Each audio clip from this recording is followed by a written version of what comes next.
Hello kabayan! Nag-file ako ng 3 days leave sa company na napagtitrabahoan ko dito sa Dubai and I'm planning na mag-out of the country. Syempre, first travel ko to kaya super excited ako. Nag-book ako sa Kuwait Airways papuntang Malaysia. Ang comfortable and one of the best airline na nasakyan ko. Syempre, economy class lang ang carry ng budget pero worth it.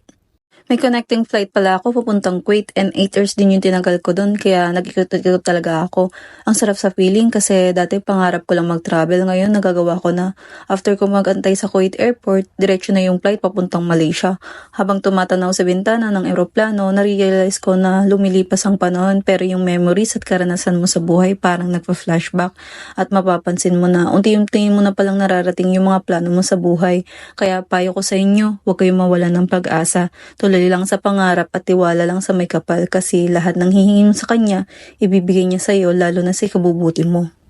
Wala guys, free visa tayo sa Malaysia kaya bilang traveler, unahin mo yung mga country na free visa tayo. After ng mahaba-habang biyahe, sa wakas nakatungtong na din sa bansang Malaysia.